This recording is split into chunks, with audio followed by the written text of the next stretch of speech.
안녕하세요. 안녕하세요. 자, 오늘은 현주쌤과 원래 책 만나기에서 이제 제가 항상 책을 소개했는데, 이번 주부터는, 특별히, 손님들을 초대해서 또 책을, 소개받고자 합니다. 그래서 그 첫 시간으로 우리 제프님을 초대했는데요. 먼저 간단히 자기소개 해주실까요? 안녕하세요. 저는 제로데이 헬퍼로 줄여서 제퍼라고 하고요. 이렇게 첫 시간을 초대해 주셔서 정말 감사합니다. 네, 제가 이렇게 초대한 이유가 있는데요. 우리 제프님이 북클럽을 운영하는 걸로 제가 알고 있어요. 또 거기에서 최근에 또 좋은 책을 이렇게 만났다라고 소개를 받았는데 그 책에 대한 이야기를 나누고 싶은데 제가 개인적으로 또 제프님을 알고 있으니까 이 책을 굉장히 어렵게 처음에는 그 관심 있게 시작하다가 책 만나면서 굉장히 어려움을 또 겪었다 이런 이야기 들었는데 어떻게 이 책을 만나셨어요? 오늘 소개시켜 주실 책 이름은? 그 책은 제가 저번에 상담을 요청했던 책은 아니고요. 아, 오늘은요, 그래요. 그럼 다른 다른 책. 책이에요. 아, 네네. 그렇구나. 그러면 어떤 책을 소개시켜 주실 건가요? 제가 제일 우리나라에서 존경하고 정말 좋아하는 최대천 교수님의 책인데요. 음. 요거, 손 잡지 않고 살아남는 생명은 없다. 아, 손 잡지 않고, 살아나는 생명은 없다. 이 책은 어떻게 만나셨어요? 아주 오래된 책인데요? 네, 이게 2014년도 책인데, 제가 네. 작년에 음. 그냥 교수님이 좋아가지고 알라딘 중고서점에서 그냥 교수님 관련된 책들을 몇 권을 그냥 사가지고 음. 놔뒀다가 이걸 그냥 제가 아직까지 초보이기 때문에 굵은 책을 별로 좋아하지 않는데 아주 일단 얇아서 너무 마음에 들었었고 음. 얇고 뭔가가 쉽게 읽을 수 있겠다 싶어서 그때 가을이었어요. 아, 작년이 아니라 재작년. 음. 재작년 가을에 그냥 갈대밭 앞에서 이거를 쑥 읽었었는데 그때 그 기억이 너무 좋았어가지고 음. 그 느낌을 같이 이야기 나누고 싶다 해가지고 이 책을 가져와 봤습니다. 오, 너무 흥미로운데요? 자, 그러면 그 갈대밭 숲에서 이 책을 만났을 때 그 느낌 먼저 들어보고 싶어요. 제가 딱 마지막에 딱 거기다 딱 적어놨던 게 최주정 교수님은 정말 따뜻하다. 눈물이 날 정도로 따뜻하다. 너무 멋진 어른. 나도 교수님처럼 좋아하는 일을 하면서 세상에 이로운 사람이 되고 싶다라고 이렇게 마지막에 적어놨었는데 진짜 따뜻한 책인 것 같아요. 그러면 한번 어떤 소개시켜주고 싶은 어떤 내용들이 있나요? 교수님의 책의 특징이 보면 위트가 되게 있잖아요. 맞아요, 맞아요. 재미있다는 어. 뭔가가, 이렇게 뭔가 문장이 너무 웃긴, 재밌게 위트가 되게 많은데, 이 어. 책은 부제목이 더불어 살아가기 위한 생명 이야기인데, 음. 어떻게 우리가 살아갈 것인가에 대해서 음. 전체적으로 생각을 할 수 있는 책이에요. 그래서 음. 이거는 특히 좀 10대, 20대들이 읽었으면 좋겠다라고 생각이 많이 들었던 게, 맨 처음에 딱 추천사부터, 그 추천사가 아니다, 여는 글부터, 음. 아름다운 방황을 하라라고 하세요. 음. 아름다운 방황을 하라 하면서, 아무도 가지 않는 길을 처음으로 헤쳐나가는 일이 쉬울 리 없겠지요? 그러나 그처럼 멋진 일을 세상에 어디 또 있겠습니까? 남들이 다 가는 길로 가지 말고 나만의 길을 개척하시기 바랍니다. 장래 어떤 직업을 택할까, 대학에서 어떤 전공을 할까 고민하는 친구들에게 나는 줄이 짧은 곳에 가서 서라고 권하고 싶습니다. 자신의 인생을 기획하려면 적어도 20년을 내다봐야 합니다. 대개 30대 후반에서 40대 초반에 가장 활발하게 일하게 되니까요. 지금 잘 나가는 분야에서는 그만큼 지원자도 많을 거라면서 자기가 하고 싶은 일을 하라면서 만일 여러분이 좋아하는 분야의 줄이 짧다면 기뻐하십시오. 이렇게 하면서 마지막에 주변 사람들은 분명히 말릴 겁니다. 흔들리지 마십시오. 나는 지금까지 살면서 자기가 가장 좋아하는 일을 무지하게 열심히 하면서 굶어 죽은 사람을 본 적이 없습니다. 악착같이 찾으십시오. 아름다운 방황을 하라고, 아름다운 방황 끝에 아름다운 삶이 있습니다. 라고 되어 있어가지고, 이게 환경의 이야기가 또 되게 나와 있지만, 우리가 어떤 방향으로 살아야 돼야 되는지 교수님의 그런 지혜가 담긴 책인 것 같아요. 최재층 교수님은 10대 때 문학 소년이셨잖아요. 아까 줄이 짧은 곳에 서라라는 게 어떻게 보면 굉장히 임팩트 있는 메시지가 강한 내용인 것 같은데, 우리는 어떻게 보면 아주 쉬운 길이 있는데, 왜 줄이 긴 곳에 쓰려고 하는 그 인간의 본능은 뭘까요? 그러니까요. 진짜 보면 우리 중고등학교 때 공부하는 것도 다 응, 1% 정말 그 조그마한 문에 응, 들어가기 위해서 이 그러니까, 많은 대한민국의 학생들이 그 공부를 하고 지금도 다 대기업이라는 그 조그마한 문에 들어가기 어, 위해서 많은 사람들이 이렇게 하잖아요. 근데 왜 이거를 모를까라고 생각을 했었을 때는 우리가 좀 그, 계속 뭐지?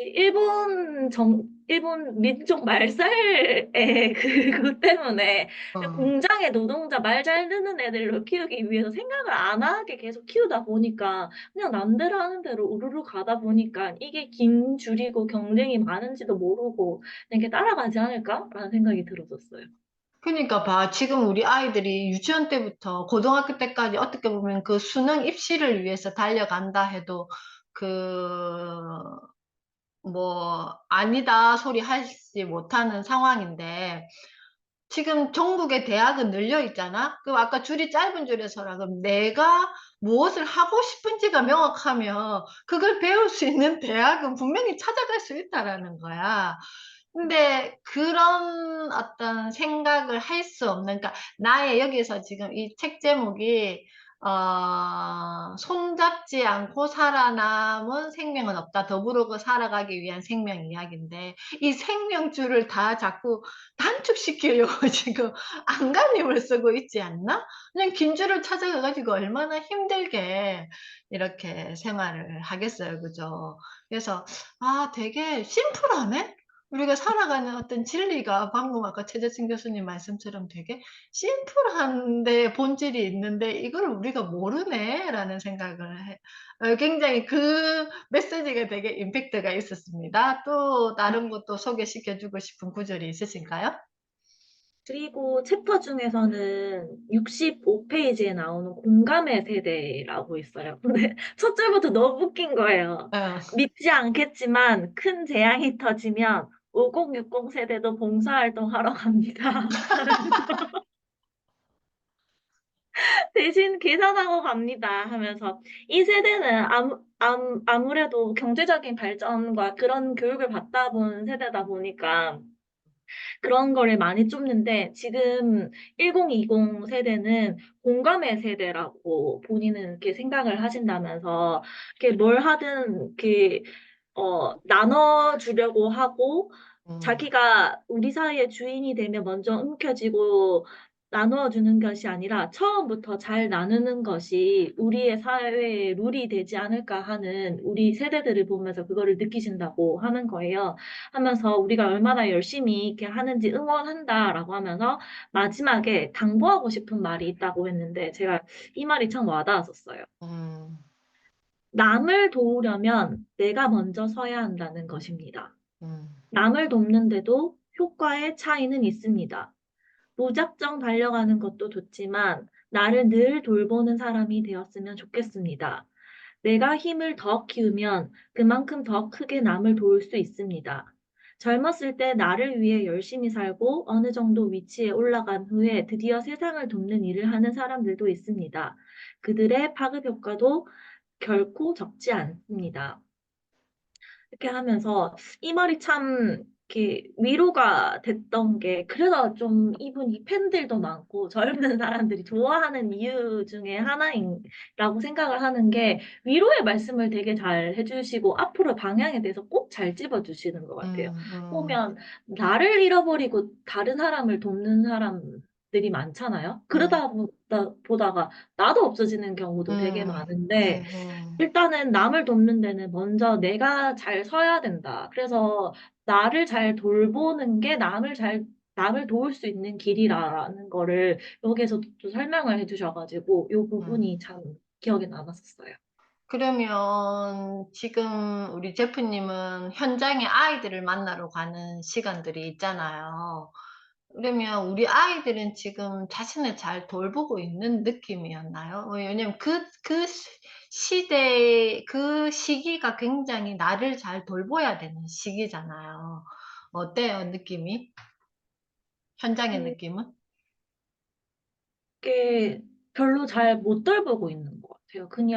음, 그냥 쳇바퀴 돌아가면서 그 안에서 음, 그 답답해하면서만 지낸다는 느낌이 드는데, 근데 또 이번에 좀 다른 결을 느꼈던 거는 제가 이번에는 좀 작은 학교를 좀 많이 가게 됐어요. 근데 음, 작은 학교 중에서도 그 중에서도 지금 제일 인원수가 작은 데가 전교생이 10명인 어, 그 한 중학교라는 곳이 어, 있는데 어, 제가 거기를 갈 때 사실 되게 멀거든요. 음, 선착장까지도 45분 걸리고 음, 거기서 배 타고 가서 또 거기서 또 차 음, 타고 하면 거의 하루 종일 거기를 갔다 와야 되는데 근데도 제가 거기를 갔다 오면 되게 힘을 되게 많이 받는 거예요. 음, 그래서 왜 내가 여기 갔다 오면 기분이 좋지라고 생각했었을 때 그 아이들이 엄청나게 주는 에너지가 음, 큰데 뭐랄까, 다른 도심에 있는 음, 중학교 1학년 아이들과 여기 1, 2학년, 3학년 아이들의 마음의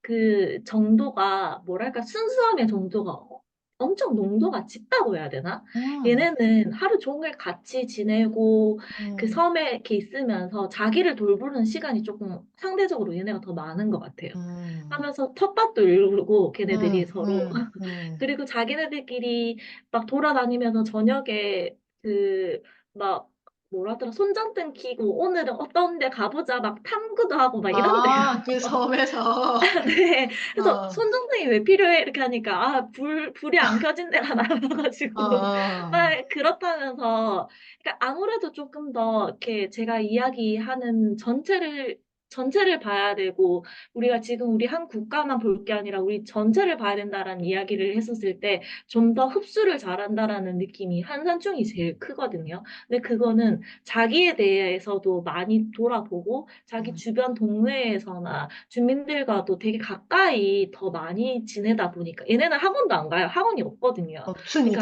그러니까 학교 마치고 선생님들이 다 같이 전교생이 모여가지고 어, 공부를 하더라고요. 음, 그냥 그거를 보면서 아니, 자기를 조금 더 많이 돌보고 공동체 생활을 많이 하는 학교와 아닌 학교와 지내는 아이들의 본인을 대하는 태도나 그다음에 남들을 대하는 태도가 많이 다르다는 거를 느꼈었던 것 같아요. 뭔가 음. 대답이 삼성포로, 아니요, 딴 데로 아니요, 아니요. 빠져나갔네. 아니요. 굉장히 명확했던 것 같아요. 이게 어떻게 보면, 아까 나를 잘 돌보아야지 타인도 돌볼 수 있다. 근데 어느 시기까지는 나를 돌봐야 된다라는 말씀을 하시면서, 그러니까 한산중학교 친구들에 대한 이야기를 이렇게 해주셨는데, 지금 우리가 아까 이 책을 처음 소개하실 때, 10대 친구들이 좀 읽었으면 좋겠다라고 이렇게 하시면서, 여러 현장을 가면서의 어떤 느꼈던 걸 잘 정리를 해주셨잖아요. 그러면 지금 그 도시에 있는 친구들이 이렇게 방해받는, 아까 한산중학교에 있는 친구들, 어떻게 보면 학교라기보다는 그 마을 전체의 어떤 공동체 속에서 온 마을이 아이들을 키우는 이런 느낌이라면, 이 지금 학교에, 도심에 있는 아이들은 어떻게 지금 크고 있는 느낌이 딱 들었어요, 그냥 직관적으로. 각자 도생한다는. 각자 도생. 네. 그랬을 때 생명은 어때요? 이 각자 도생을 했을 때? 짧죠. 짧다. 굉장히, 위태로워 보여. 한 번씩은 좀 위태로운 애들도 보여요. 중1인데도 벌써. 그래요? 음. 한산중학교로 보내고 싶은 마음이 크겠네. 그럼 이런 친구들 한산중학교 가면 적응이 될까요? 저 진짜 왜, 작은 학교에 저런 게 요즘에 인기가 있는지 알 것 같다라는 게 느껴지고, 제가 만약에 자녀가 있다면, 나는 꼭 작은 학교에, 저렇게 돼 있는 학교에 보내야겠다라는 생각이 들더라고요. 음, 애들을 보니까. 자, 그러면 이렇게 제프님은 책을 오늘 그 최재천 교수님 2014년도 책 손잡지 않고 살아남은 생명은 없다. 그 부제로 더불어 살아가기 위한 생명 이야기라는 책을 소개시켜 주시면서 우리 10대 친구들 그리고 10대 친구들이 이렇게 또 읽었으면 좋겠다라는 이런 메시지를 전해 주셨는데 그럼 현장에서 본인이 이렇게 수업하시면서 이런 메시지들이 같이 이렇게 전해지면서 아이들과 이렇게 교감하는 시간도 가지나요? 이렇게 내가 책을 만났을 때 나는 어떻게 이거를 아웃풋하고 계시는지. 마지막에, 그러니까 작년까지는 제가 그런 시간을 못 가지고 항상 정보 전달에만 집중을 많이 했었던 것 같아요. 근데 음, 그거에 대해서, 좀 잘못하고 있었구나라는 생각을 들면서 제가 마지막에는 이제는 무조건 10분은 아이들이 느낄 수 있는 거, 그리고 내가 실천할 수 있는 거를 적는 시간을 가지면서 제가 느낀 점을 이야기를 잘 하거든요. 근데 음, 그때 이야기를 많이 하는 게 항상 최지천 음, 교수님인데, 이번에 기후위기에 관련된 게임을 하는데도 음, 한산중 애들은 야야야 너 양보해 양보해 야 다 음, 같이 살아야지 막 이렇게 어, 하면서 어, 결국에는 거기에는 한 명이 빌런이 있긴 했지만 그래도 결국에 다른 친구들이 음, 대부분의 9명의 친구들이 그거를 제지하는 바람에 음, 한정된 온도에 다 음, 같이 잘 살게 이렇게 마무리가 됐었어요. 그래서 음, 그거를 보면서 다른 학교에서도 조금 더 예시를 보여주면서 음, 우리가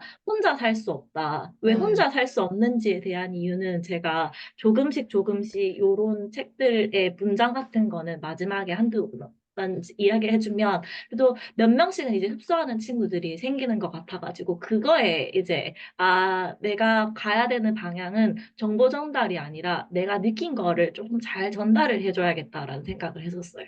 네, 그러면 마지막으로 10대 친구들뿐만 아니라 이 책을 추천하고 싶은 가장 핵심적인 이유. 핵심적인 이유? 음. 일단요, 너무 쉬워요. 아, 너무 저처럼, 쉽다. 책을 네. 어려워하시는 분들은 아무 고민 없이 만날 수 있다. 네. 어, 머리 아프지 않고 그냥 가볍게 그냥 어, 카페든 그냥 공원에서든 어. 그냥 책을 몇 년 만에 읽는다라고 하면 이 책으로 맨 처음 시작하면 너무너무 좋을 것 같아요. 감사합니다. 자, 네. 책을 지금 읽고 싶은데 내가 책을 만나기가 좀 두렵다. 어떻게 읽어야 될지 모르겠다. 아무 걱정하지 마시고 우리 오늘 네. 셰프님이 소개해 주신 손잡지 않고 살아남은 생명은 없다. 2014년 최재층 교수님의 책 지금도 구입할 수 있네요. 이거 보니까. 어, 네, 구입할 수 있어요. 구입할 수 있습니다. 그래서 자, 오늘 이 첫 시간 함께 해주신 제프님 감사드리고 또 좋은 책 추천해 주셔서 감사드립니다. 감사합니다. 감사합니다. 네.